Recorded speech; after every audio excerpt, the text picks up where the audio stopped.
Imagine करें एक road बंद पड़ा हुआ है जिसके ऊपर बहुत ज्यादा ट्रैफिक है। तो लोग क्या करते हैं, एक ऐसा बीच का रास्ता ढूंढ रहे होते हैं जहां से गुजरने में आसानी हो और जहां पे ट्रैफिक कम हो। जी हाँ, हम बात कर रहे हैं कोरोनरी बाईपास की। क्योंकि जैसे रोड ब्लॉक होते हैं, बिल्कुल वैसे ही हमारी ब्लड वेजल्स भी कभी कभी ब्लॉक हो जाती है। और जब ब्लड वेजल, स्पेशली हमारे हार्ट की ब्लड वेजल अगर ब्लॉक हो जाए, तो उसको ठीक करने के लिए हमारे पास एक मेडिकल प्रोसीजर है जिसको कोरोनरी बाईपास बोलते हैं। कोरोनरी बाईपास, जिसका पूरा नाम, जिसका दूसरा नाम देते हैं sir, it is also called coronary artery bypass grafting. Okay, coronary artery bypass grafting, जिसके शॉर्ट फॉर्म में आप CABG के नाम से जानते हैं।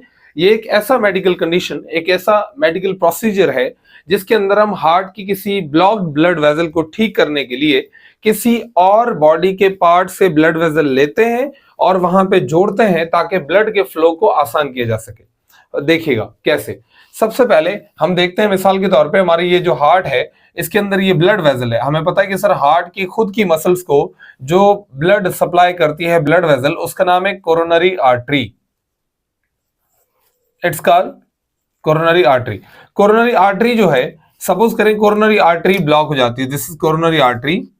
और अगर ये किसी वजह से ब्लॉक हो जाए, मिसाल के तौर पे हम यहाँ पे लेते हैं कि सर ये जो कोरोनरी आर्टरी है, इसने किसी वजह से अपने आप को ब्लॉक कर दिया है, इसके अंदर चर्बी जमा हो चुकी है, प्लाक जमा हो चुका है, उस प्लाक की वजह से ये दिन ब दिन नैरो होती जा रही है।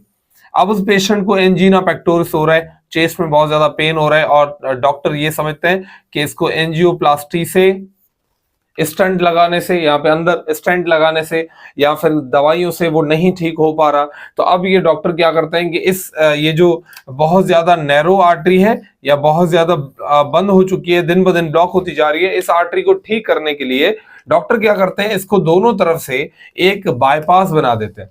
बाईपास क्या करते हैं, वो हमारी बॉडी के किसी पार्ट से कोई आर्टरी निकालते हैं, कोई और ब्लड वेजल निकालते हैं। देखिएगा, मिसाल के तौर पे वो निकालते हैं IMA, जिसको हम बोलते हैं sir, it is called internal memory artery. Internal memory artery जो है वो हमारे चेस्ट के अंदर पाई जाने वाली इंटरनल आर्टरी होती है। उसके अलावा या फिर लेते हैं ये सेफिनस वीन, या फिर ये लेते हैं रेडियल आर्टरी। तो रेडियल आर्टरी हो गया, इंटरनल मेमोरी आर्टरी हो गया, या सेफिनस वीन हो गया।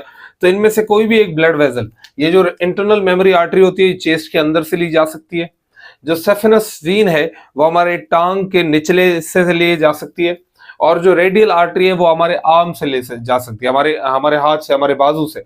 तो हम इन तीनों में से कोई एक ब्लड वेजल उठाते हैं और हम क्या करते हैं, कोरोनरी आर्टरी के दोनों तरफ से उसको जोड़ देते हैं।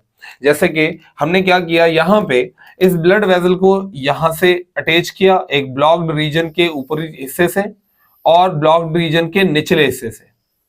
तो क्या हो रहा है, अगर ब्लॉक्ड रीजन है, मिसाल के तौर पे अगर जो ब्लड है वो यहां से फ्लो नहीं कर पा रहा, यहां से आगे नहीं पा रहा, तो ब्लॉक्ड रीजन है, तो आप इसको क्या कर रहे हैं, इसके लिए एक नया रास्ता बना रहे हैं, आप इसके लिए एक बाईपास बना रहे हैं कि वो उस पार्ट को बाईपास कर जाए, उसको अवॉइड कर जाए, और वो साइड से एक और ब्लड वेजल से होके चला जाए। तो आप बोलते हैं सर, इस मेडिकल प्रोसीजर को बोलते हैं it is called coronary bypass. Hopefully आपको समझ में आ गया होगा, बिल्कुल इजी सा कॉन्सेप्ट है। आप बोलेंगे सर ये एक मेडिकल प्रोसीजर है जिसमें एक ब्लड वेजल इज एडेड, एक ब्लड वेजल को आप ऐड करते हैं from above and below of coronary artery के अबव, ऊपर से, और बिलो, नीचे से, ऊपर और नीचे से ऐड करते हैं टू बाईपास द ब्लॉक्ड और द नैरो रीजन।